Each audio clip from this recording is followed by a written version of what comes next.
बिस्मिल्लाहिर्रहमानिर्रहीम। अस्सलाम वालेकुम स्टूडेंट्स। लास्ट टाइम हमने डिस्कस किया प्रोटीन्स को, अमीनो एसिड के स्ट्रक्चर को, डाइपेप्टाइड लिंकेज को, और आज के टॉपिक पे हम डिस्कस करने जा रहे हैं स्ट्रक्चर्स ऑफ प्रोटीन को। तो क्लास जब हम स्ट्रक्चर ऑफ प्रोटीन की बात करते हैं तो देखें हर प्रोटीन जो है उसमें स्पेसिफिक प्रॉपर्टीज होती हैं और उसके अंदर ये जो स्पेसिफिक प्रॉपर्टीज होती हैं वो किस वजह से आती हैं। ये स्पेसिफिक प्रॉपर्टीज किसी भी प्रोटीन की बेस करती हैं नंबर ऑफ एमिनो एसिड पे, यानी इसमें टोटल नंबर कितने हैं। Second one is the sequence of amino acid, किस तरतीब से प्रेजेंट है। Third one types of amino acid, कौन कौन सी टाइप्स के एमिनो एसिड वहां पर प्रेजेंट होंगे। And the fourth one amino acid जब कंबाइन होते हैं तो कौन सी प्रॉपर शेप को अटेन करते हैं, यानी कि शेप ऑफ प्रोटीन मॉलिक्यूल क्या है। ये सब चीजें मिलकर किसी भी प्रोटीन की स्पेसिफिक प्रॉपर्टीज को मेंटेन करती हैं। तो अगर हम लेवल्स ऑफ ऑर्गेनाइजेशन या स्ट्रक्चर ऑफ प्रोटीन को डिस्कस करें तो there are 4 levels of organization, और we can say the 4 structures of protein. The one is primary structure, secondary structure, tertiary structure and then quaternary structure. हम one by one इन सबको discuss करेंगे। अभी हम स्टार्ट करते हैं प्राइमरी स्ट्रक्चर से। बच्चों, जब हम प्राइमरी स्ट्रक्चर को डिस्कस करते हैं तो प्राइमरी स्ट्रक्चर हमें किसी भी प्रोटीन के बारे में जो इंफॉर्मेशन देता है, that information is about the number of amino acid and the sequence of amino acid. Total number कितना है और उनकी तरतीब क्या है। जब हम इन दो चीजों के बारे में जानते हैं तो इसका मतलब कि हम उस प्रोटीन का प्राइमरी स्ट्रक्चर जान रहे हैं या हम उसके प्राइमरी स्ट्रक्चर को पढ़ रहे हैं। जैसे कि अभी हम यहाँ पे डिस्कस करने जा रहे हैं कंट्रीब्यूशन ऑफ फ्रेडरिक सेंगर का। इनके बारे में कहा जाता है कि ये पहला साइंटिस्ट था जिसने 10 साल काम करने के बाद जो सबसे पहली प्रोटीन का सीक्वेंस बताया, यानी कि नंबर ऑफ एमिनो एसिड्स बताए या सीक्वेंस ऑफ एमिनो एसिड बताए, वो प्रोटीन थी इंसुलिन। तो फ्रेडरिक सेंगर ने इंसुलिन के बारे में क्या बताया, उसने बताया था कि इंसुलिन जो है उसमें total number of amino acid 51 है। ये 51 एमिनो एसिड्स कंसिस्ट करते हैं 2 चेन्स पर। एक चेन कहलाती है इसकी अल्फा और दूसरी चेन है इसकी बीटा। जो अल्फा चेन है उसमें नंबर ऑफ एमिनो एसिड है 21 और जो बीटा चेन है उसमें नंबर ऑफ एमिनो एसिड है 30। तो देखो 21 और 30 टोटल कितने एमिनो एसिड्स हो गए, these are the 51 amino acid. अगर हम उसको स्ट्रक्चरली देखें तो this is the alpha chain here and this is the beta chain here. Alpha chain में नंबर ऑफ एमिनो एसिड है 21, बीटा चेन में नंबर ऑफ एमिनो एसिड है 30। तो ये दोनों चेन्स जो है ये फॉर्मेशन किसकी कर रही है, इंसुलिन की। आप यहाँ पर देख रहे होंगे कि ये दोनों चेन्स जो है ये एक दूसरे से ज्वाइन हुई है by the help of disulphide bridges. तो बच्चों यहाँ के लिए याद रखिएगा, इस डाइसल्फाइड ब्रिज के लिए एक और टर्म भी यूज की जाती है, this is also known as dicysteine bond. Dicysteine bond या डाइसिस्टीन ब्रिज। अब ये डाइसल्फाइड ब्रिज बन कैसे रहा है, ये तो चेन ऑफ एमिनो एसिड थी और आपने डिस्कस किया हुआ है कि चेन ऑफ एमिनो एसिड के दरमियान में तो जो बॉन्ड्स होते हैं वो पेप्टाइड बॉन्ड होते हैं। तो ये डाइसल्फाइड ब्रिज कहां से आया।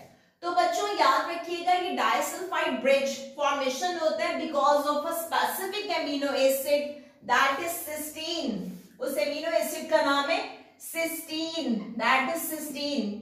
जब दो सिस्टीन एक दूसरे के करीब प्रेजेंट होती हैं तो वो फॉर्मेशन करती हैं किसकी, डाइसल्फाइड ब्रिज की। यहाँ पर एक ऑक्सीडेशन रिएक्शन होता है और ऑक्सीडेशन रिएक्शन में क्या होगा, for example if this is showing the one cysteine and this is another cysteine, तो होगा क्या कि ये जो यहाँ से हाइड्रोजन है ये रिमूव हो जाएंगे और इनके रिमूवल के बाद जब ये रिमूव हो जाएंगे तो जो कोवेलेंट बॉन्ड फॉर्म होगा वो हो जाएगा बिटवीन दीज 2 सल्फर्स और हम इसके लिए टर्म के यूज करेंगे डाइसल्फाइड ब्रिज। तो होपफुली समझ में आ गया होगा आपको कि दो चेन्स एक दूसरे के साथ जो कनेक्शन हो रहा है इनका, this is due to the disulphide bridge. कौन सा वाला एमिनो एसिड है जो इस ब्रिज की फॉर्मेशन में हेल्प करता है, सिस्टीन। क्योंकि दो सिस्टीन एक दूसरे के साथ रिएक्ट कर रहे हैं, the one is here and the other is here, That is why we also call it dicysteine bond. Clear? Okay. तो ये तो बात की थी फ्रेडरिक सेंगर ने कि इंसुलिन के अंदर नंबर ऑफ एमिनो एसिड 51 और वो जो 51 एमिनो एसिड है वो 2 चेन्स के ऊपर कंसिस्ट करते हैं। यूं हमें नंबर ऑफ एमिनो एसिड पता चला सबसे पहले किसके थ्रू? फ्रेडरिक सेंगर के थ्रू। तो ये अभी हमने इंसुलिन का कौन सा स्ट्रक्चर डिस्कस किया? Primary structure. क्योंकि अभी मैं बता रही थी कि जब हम प्राइमरी स्ट्रक्चर की बात करते हैं तो प्राइमरी स्ट्रक्चर का मतलब क्या होता है? Number and sequence of amino acid. हम जो भी सेकेंड एग्जाम्पल डिस्कस कर रहे हैं प्राइमरी स्ट्रक्चर को समझने के लिए वो है हीमोग्लोबिन।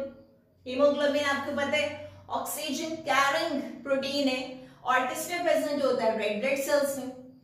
क्लास याद रखिएगा कि हीमोग्लोबिन जो है इसमें total number of amino acid होते हैं 574 एमिनो एसिड। इंसुलिन में सिर्फ कितने थे? 51। हीमोग्लोबिन के अंदर total number of amino acid है 574। और दूसरी बात इंसुलिन में तो सिर्फ 2 चेन्स हैं, जबकि हीमोग्लोबिन के अंदर टोटल नंबर ऑफ चेन्स 4 है, 4 चेन्स प्रेजेंट होती हैं। इनमें से 2 अल्फा चेन्स होती हैं और 2 बीटा चेन्स होती हैं। अल्फा के अंदर नंबर ऑफ एमिनो एसिड होता है 141, बीटा चेन के अंदर नंबर ऑफ एमिनो एसिड होता है 146। तो देखो 2 अल्फा चेन्स और 2 बीटा चेन्स, तो 141 प्लस 141 2 अल्फा की होगी और 146 प्लस 146 2 बीटा चेन्स होगी। तो total number of amino acid कितना आ गया? 574। Is it clear?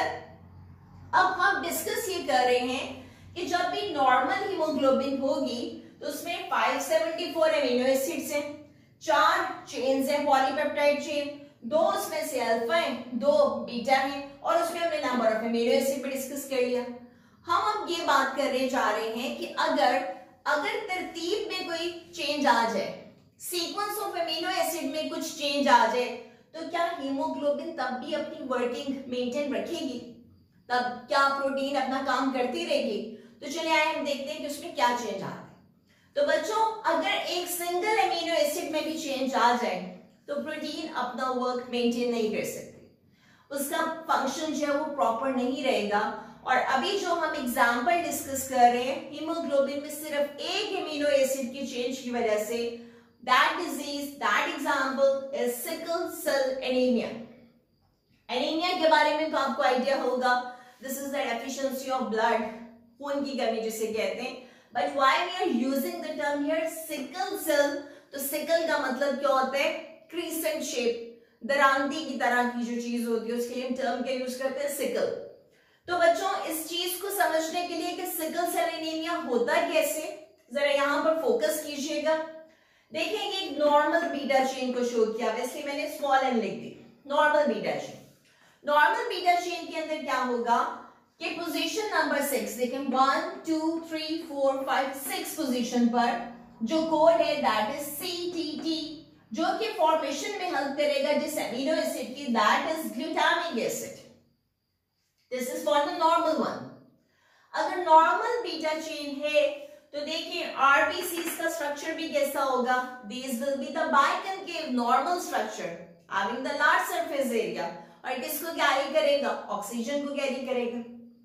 लेकिन अगर हम सिकल सेल एनीमिया की बात करें या उस पेशेंट की बात करें जिसमें कि बीटा चेन के अंदर चेंज आ गया, या मैं यूं कह लूं कि सिकल बीटा चेन जो वो कैसी होगी? तो again here at the position number 6 1 2 3 4 5 6 there is a point mutation, substitution. एक बेस जो यहाँ पर T था उसकी जगह पे सब्स्टिट्यूट होकर क्या आ गया? A। लाइक थायमिन था तो यहाँ पे क्या आ गया? एडेनिन। देखो सोचने में तो लगता है कि एक छोटी सी मिस्टेक हुई है, सिर्फ एक नाइट्रोजनस बेस रिप्लेस हो गया, चेंज हो गया, सब्स्टिट्यूट हो गया, तो इससे क्या फर्क पड़ेगा? 574 एमिनो एसिड है और अगर किसी एक जगह पे कोई छोटा सा रिप्लेसमेंट हो भी गया तो क्या फर्क पड़ता है? तो बच्चों it will change the whole structure of the protein. सिर्फ एक सब्स्टिट्यूशन जो है उसकी वजह से प्रॉब्लम क्या आएगा कि CTT तो जो एमिनो एसिड कोड करता था वो था ग्लूटामिक एसिड, लेकिन CAT जिस एमिनो एसिड को कोड करेगा दैट इज वैलिन। सिर्फ एक यहाँ पर एमिनो एसिड चेंज हुआ, नंबर ऑफ एमिनो एसिड उतना ही रहा 574, उतने ही एमिनो एसिड्स जो है वो वहां पर प्रेजेंट है, उतनी ही चेन्स प्रेजेंट है, सब कुछ वैसा ही है, लेकिन जो एक सीक्वेंस में चेंज आया कि ग्लूटामिक एसिड की जगह पे क्या आ गया, वैलिन। देखिए इसकी वजह से जो यहाँ पर प्रॉब्लम आएगी दैट विल बी कि अब जो आरबीसीज हैं वो बाइकनकेव नहीं रहेंगे, they become sickle shape like this, और we can say crescent shape. तो जब ये सिकल शेप या क्रीसेंट शेप के हो जाएंगे तो इनकी ऑक्सीजन कैरिंग कैपेसिटी रिड्यूस हो जाएगी, और तब ये डेंजरस हो सकता है पेशेंट के लिए। तो आपने देखा जब अभी हम डिस्कस कर रहे हैं प्राइमरी स्ट्रक्चर को, तो हम ये बात कर रहे हैं कि नंबर और सीक्वेंस जब हम किसी भी प्रोटीन के जानते हैं तो बेसिकली हम प्राइमरी स्ट्रक्चर की बात करते हैं। यानी जब हम डिस्कस कर रहे होते हैं किसी भी प्राइमरी स्ट्रक्चर को, तो इसका मतलब क्या होता है कि we are talking like amino acid 1, it is bonding by the amino acid 2, it is bonded to the amino acid 3, then 4, then 5।